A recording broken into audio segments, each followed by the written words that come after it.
Mine has been a life of much shame. I can't even guess myself what it must be to live the life of a human being. These words open Osamu Dazai's No Longer Human, where we get a glimpse into the life of Yozo, who is the main character of the story. He is deeply troubled as he has been violated by his family's servants when he was young, and learned not to trust other people.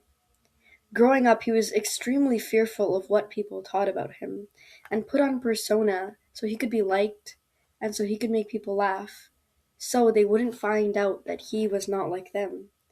Because there was no way Yozo could be like them.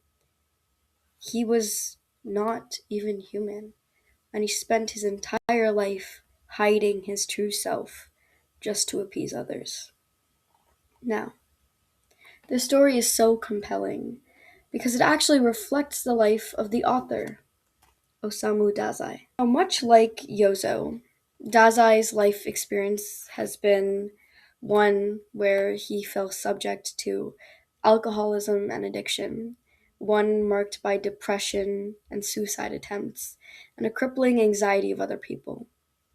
So, what we get by reading this book is not just a fictional story, but a glimpse into the mind of someone who is truly living in fear of others, someone who truly believes that he does not belong.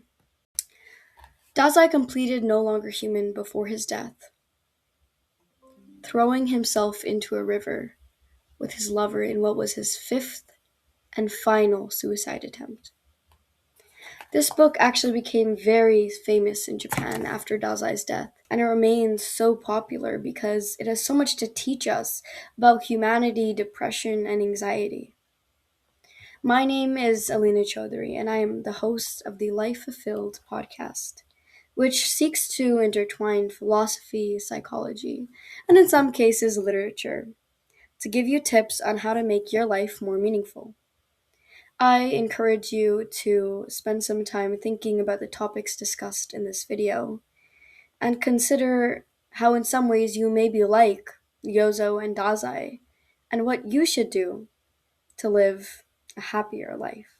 Let's begin with the concept of performing.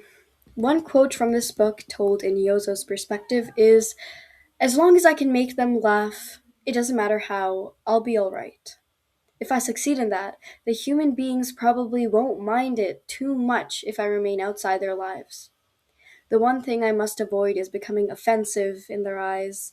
I shall be nothing, the wind, the sky." Now, as I previously mentioned, Yozo is extremely frightened of the people around him, and he doesn't want to do anything that will cause them notice, cause them trouble, or make them hate him or even be suspicious that he is fooling them in any way. And he is fooling them because he puts on a persona to make them laugh. He assumes that if he can make people smile, they won't take offense to him and they'll let him be. And it is this fear that causes him so much struggle because he spends his entire life putting on a performance for the people around him. But what happens when the mask slips and people can start to see through it?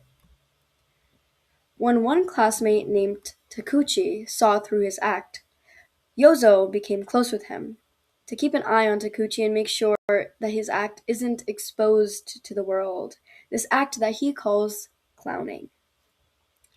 Yozo is deeply aware of the fact that other people perceive him, and he sees human beings as a wild animal, a creature that can cause pain and suffering, so he really tries to steer clear of them and make sure that they aren't holding something against him. Psychologically, Yozo's mask that he puts on connects directly to Carl Jung's concept of the persona.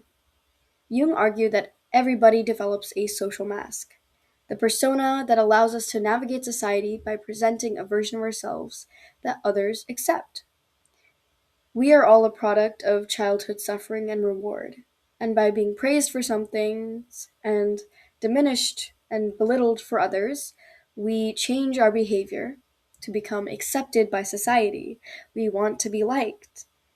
And so we spend time pushing away certain parts of us and presenting other things to the world and society because we want approval and we don't want to be banished and shunned from society. More on that later. But when the mask becomes permanent, the real self disappears behind it. Yozo spent so long performing that he did not believe he was human at all. Centuries earlier, William Shakespeare wrote in As You Like It, all the world's a stage, and all the men and women merely players. Modern sociology actually treats this metaphor as a real theory. Irving Goffman described social interaction as dramaturgy. According to his research, people constantly perform roles depending on the environment: student, friend, professional, online persona. Each context has its own set of expectations. But there is supposed to be a backstage, a place where the real self exists. The tragedy in No Longer Human is that the narrator doesn't find that backstage. The concept of behaving differently depending on who you are around is something called the looking glass effect. This means that I am not how I perceive myself, I am not how you perceive me, but I am rather how I perceive you to perceive me, and I behave in a way that meets your expectations of me. Yozo, the main character, actually feels this way in the book. He talks about if someone expects him to do something, he will 100% certainly do it. He is fearful of not meeting people's expectations, even if the expectation isn't a good one. He doesn't want to raise any suspicion on his character. Now, that is taken to extreme in the book. But in real life, in one group, I may behave completely differently than in another. My humors are different, my personality is different, what I say and how I present myself is different because I want to match what they think of me. And that's why in some parties or some events where different people who know you from different ways are all together, it's a little awkward because you don't know how you should be acting. Dazai writes, all I feel are the assaults of apprehension and terror at the thought that I am the only one who is entirely unlike the rest. It is almost impossible for me to converse with other people. What should I talk about? How should I say it? I don't know. This sounds remarkably similar to modern descriptions of social anxiety. Psychology has a theory that explains why this fear becomes so overwhelming. Self-discrepancy theory, developed by E. Torrey Higgins, argues that psychological distress occurs when there is a large gap between the actual self, who we believe we are, the ideal self, who we wish we are, and the ought self, the person society expects us to be. When somebody feels that they cannot meet social expectations, shame becomes constant. Dazai doesn't just feel that he is unlike the rest, he feels deeply regretful for it, like he has done something wrong. Like by his being born, some mistake has occurred. And one of the most interesting points, which I mentioned earlier in this book, is about society, the fear of society's judgment. When Yozo is speaking to one of his friends who says, what about society? What will society think? The narrator questions what people mean when they say, society will judge you. He thinks, what? I wonder, did he mean by society? I had spent my whole life thinking that society must certainly be something powerful, harsh, and severe. But to hear him talk made the words, don't you mean yourself? Come to the tip of my tongue. Then, Dazai writes, what is society but an individual? This idea actually echoes existential philosophy. Think of Jean-Paul Sartre, who argued that people often blame abstract systems like society to avoid confronting individual responsibility. Sometimes what we fear is not society itself, but other people's opinions, or even worse, our imagined versions of those opinions. Society is a collection of people, but when we worry about what society thinks, we're really just upholding the norms and the judgment that it has for people. We are becoming part of that society, part of the system that is constantly judging others because we are judging ourselves. It's just a collection of people.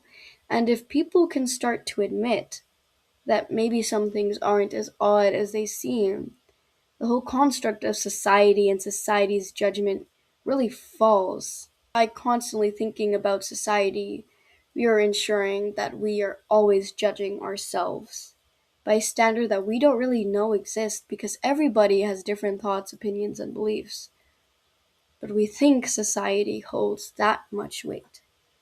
And it becomes quite isolating, quite unnerving, and it becomes quite hard for us to express ourselves because we think we'll be judged for it. Finally, this book ends with one unsettling realization and comment from Yozo.